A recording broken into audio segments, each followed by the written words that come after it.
Hey, my name is Joel. Welcome to my shop. I just got a lathe and I have no idea how to use it. I really want to learn how to use it because this is my grandfather's lathe. It's very special to me. If you saw my shop tour video, I mentioned that my dad just delivered it all the way from Newfoundland a couple of months ago. And now that it's in my shop, I gotta learn how to use it. First of all, it's a tool in my shop. I need to know how it works. Second of all, it's my grandfather's. And third, I want to learn how to make spindle legs for tables because I think they're beautiful and I love making tables. But I'm completely overwhelmed with how it works. So I thought that you could watch me as I learn how to use it. And if you know more about lathes than I do, which many of you will for sure, I want you to critique my technique, roast me in the comments, just tell me what I'm doing wrong so I can learn. And if you're new to lathes and just like me and you've never really used them before, maybe you can learn a thing or two by watching me learn on the fly. Let's go check it out and try it out together. Okay, so I've been playing with this for a few weeks now and I've had a few tries. My first try you will not see. It will not see the light of day. It was so bad I've already burned it. But my second try went pretty well. As you can see, I had quite a bit of trouble up here on the corners and there's some gouges and rough spots, but it looks like a table leg. And so I felt after I did this like, okay, with enough practice, I think I can get it. This next try, I tried a bit of a different profile down here and I liked how it turned out. Still having trouble up there and there's lots of rough spots and gouges, but felt like a step in the right direction. This was a step in the wrong direction. It nearly flew right off my lathe and took me out. I don't think I had it secured properly, so that was a lesson learned. That will be burned as well. My next try, I hate the design of it and it's super rough. I think I'm just scraping instead of cutting way too much. So learned a little bit on that one, mostly a fail. This one was my last one. Still got a little bit to go here, but the edges and these profiles look much better. This looks much smoother. That was the skew knife instead of the roughing gouge. Felt like a step in the right direction, but still a long way to go. Let's go try another one. Let's go figure out another one together. All right, so this is our blank that we're gonna start with. This is just pine. Like I said in my last video, pine's great to practice with. This is 4.5 inches square, 29.25 inches long. And the reason it's those dimensions is because I'm using a template from Woodshop Mike. I'm gonna post the link to that in my description below if you wanna check it out. Thanks to him for this. I just took his template, printed it out on paper, and traced it here. And this is gonna give me a guide for the type of leg that I'm trying to make, all the measurements of the highs and lows and all the different profiles. So let's head over and put it on the lathe.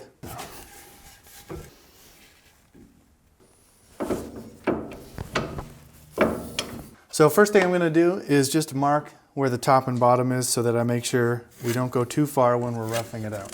And now we're ready to start roughing it out. Let's see if I can do it. And we're going to start with a roughing gouge. And this tool is just to get it into a cylinder. Starting on a lower speed, it's variable speed control here. We're going to start on a bit of a lower speed. You're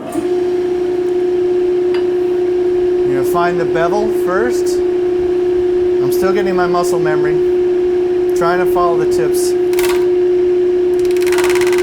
raise it. As you can see, we're just slowly chipping away at that square, turning it into a cylinder.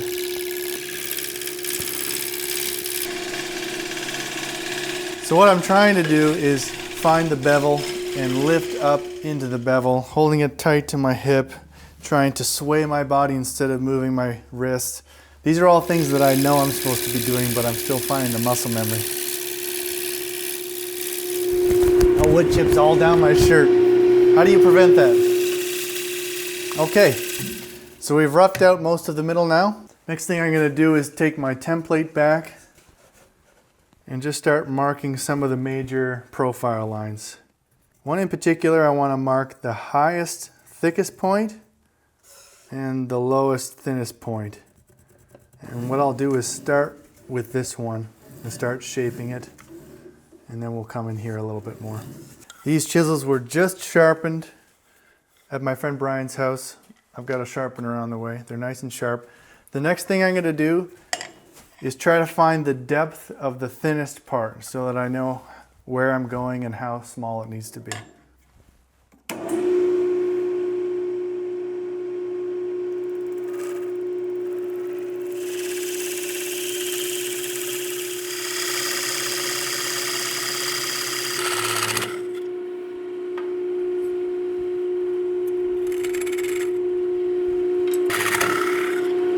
want to go all the way because I want to leave some room to keep shaping it when I get down there. That's about the size we're going for. And so the first thing I'm going to do is just start carving that out. And for that we can use the roughing gouge again.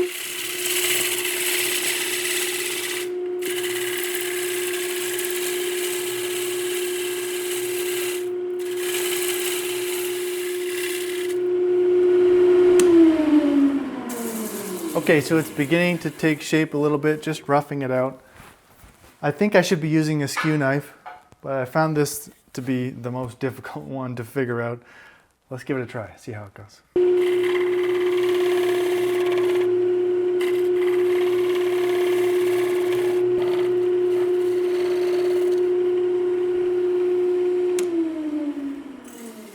So you can see the difference in the little mistake there, but you can see how much smoother the surface is with the skew knife compared to the roughing gouge. It's definitely the better tool to use on this, just still kind of finding my way with it. So let's shape this part and then we'll go maybe work on the ends a little bit.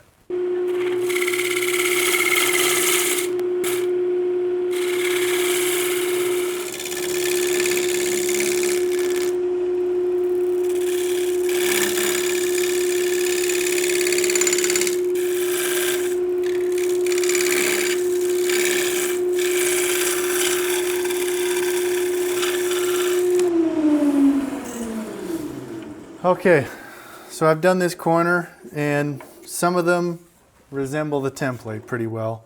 You can see I've got some chipping there in the corner. That is not ideal. That would not go on a piece of furniture. But making progress. If you know what I'm doing wrong with this thing, let me know.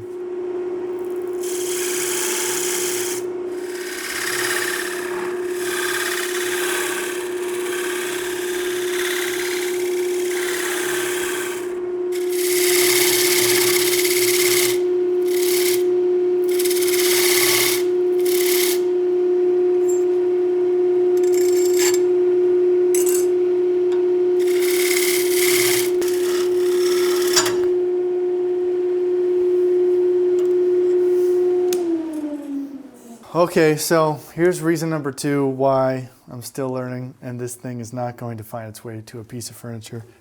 My knife slipped and it's got this huge gouge right there. Everything's really rough. There's a few things that I'm not doing right, that's for sure. It's cool that it resembles the template. It looks like a table leg. And so it feels like I'm on the right track and I'm making progress. But obviously this is a far cry from a piece of fine furniture. So here's what I think we should do. Let's leave this here. I need more practice, but I also need some help. In my previous video, I said that you gotta find a mentor. I wanna introduce you to my mentor. His name's Brian. He wouldn't call himself a lathe expert. He's still learning too, but he's light years ahead of me. Let's take this over to his shop and see if he can help us. Okay, we're over here at Brian's shop. He's the friend and mentor I mentioned in my previous video. And if you're wondering if I'm really short, Brian's just like 7'5", so don't worry about it. This is his shop.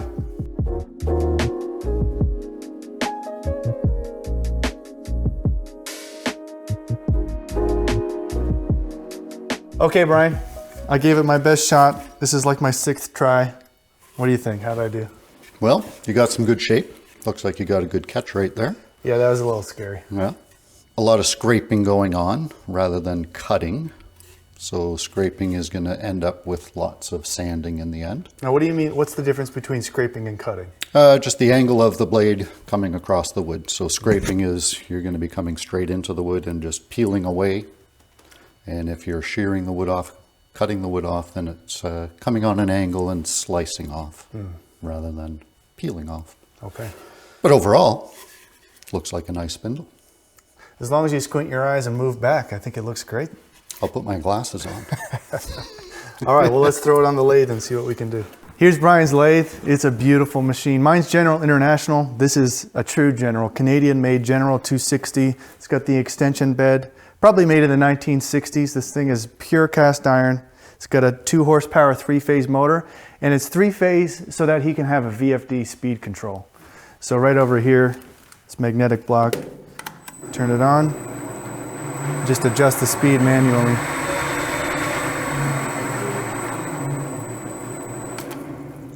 Beautiful lathe. Yeah, you want to try cleaning it up a little bit. That ball is going to reduce down to a very small piece of wood because of the catch. Okay, let's see what we can do. Goodbye template. The dream is dead. Next piece of wood will be better. Yes. Every piece always gets better.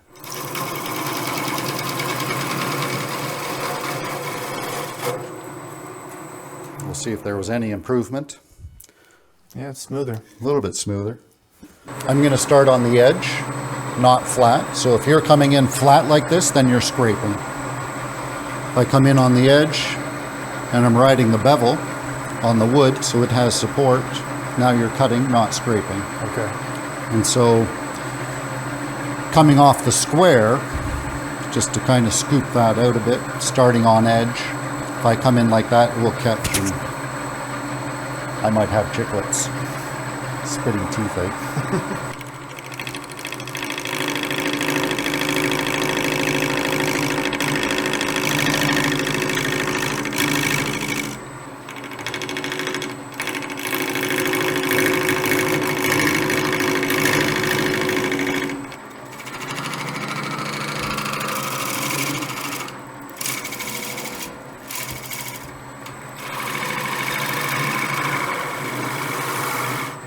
So I'm still a bit rough right in the bottom of the in the valley, just because I didn't continue to ride on the bevel all the way through.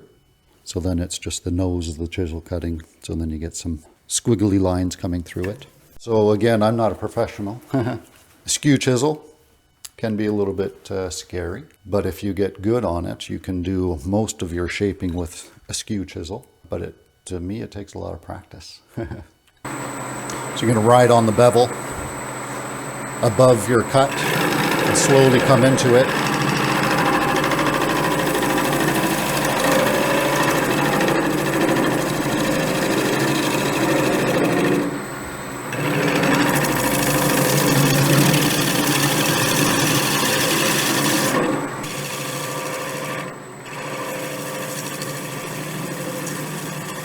I'm not a professional doing this, so I'm still kind of wavy because I don't have a very smooth cut, smooth action going through it. But the difference in scraping with your chisel, you're getting that. So with the skew, we've got a much smoother cut. Yeah, it's much smoother. Yeah.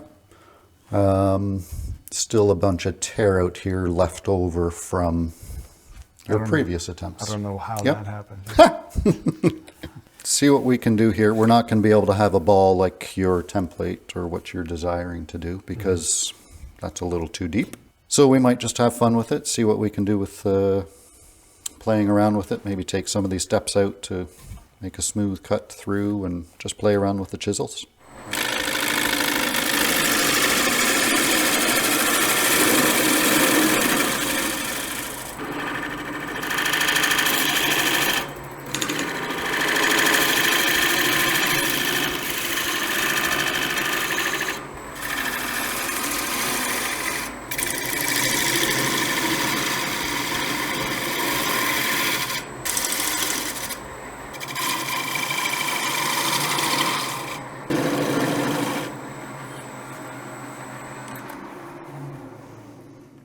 Well, I think we've made some major improvements, but I think this is probably all we can do on this piece, hey?